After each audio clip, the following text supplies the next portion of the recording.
Hello dear, আসসালামু আলাইকুম। চিন্নার কিনতে স্বাগত।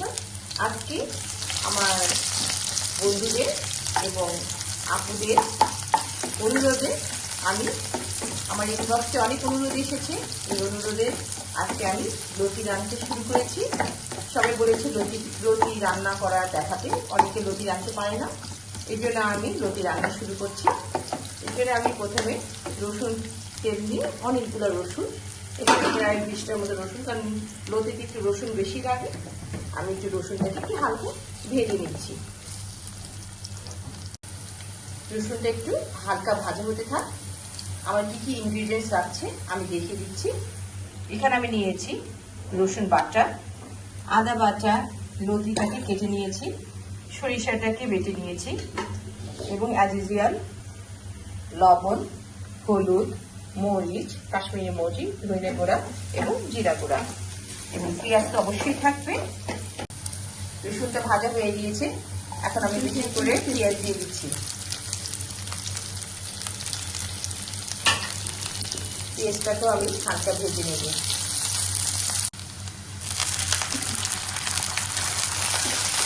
সামান্য পান লাগিয়ে নিলাম।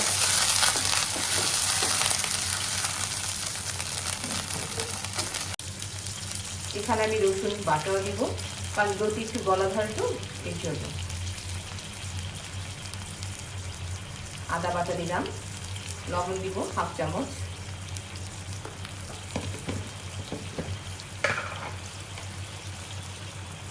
হলুদ গুঁড়া দিলাম 4/1 চা চামচ, কাশ্মীরি মরিচ গুঁড়ো দিব 4/1 চা চামচ, ধনিয়া গুঁড়া দিব 1/2 চা চামচ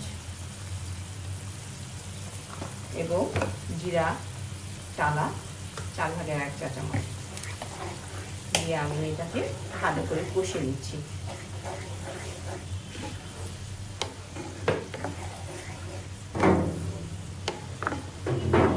আপনাদেরকে একটা মজার টিপস বলি, হ্যাঁ? আপনারা যেটাকে মনে করলে পছন্দ করেন না, মনে করেন যে যার শত্রু, লতিতে রসুনটা একটু কম দিয়ে দিবেন। এমন গলা ধরবে, ধরা চোটে সে গলা ধরা 3 দিনও কমবে না। এটা একটা মজার টিপস না?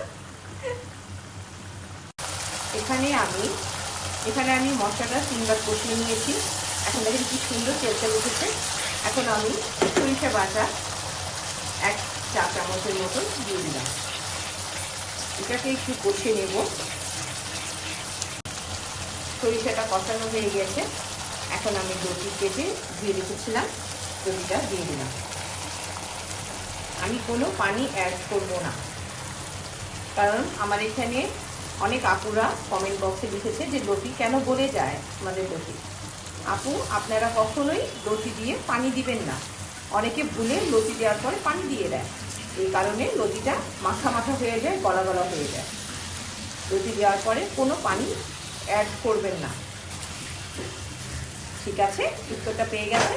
এখন আমি লতিটা সুন্দর করে ঢেকে দিব। ভাপে ভাপে লতিটা সুন্দর সিদ্ধ হয়ে যাবে এবং গলবে না।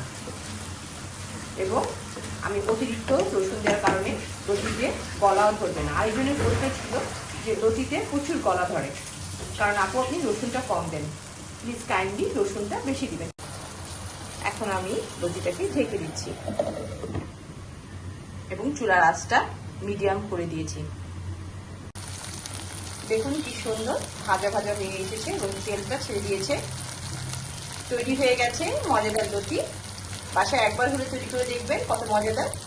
এবং যে আপুরা লতি খেতে পারেন না তাদের জন্য লতি রান্নার রেসিপিটা দেখে নেবেন আবার। ধন্যবাদ। চিন্নার জিনিসের সাথেই থাকুন।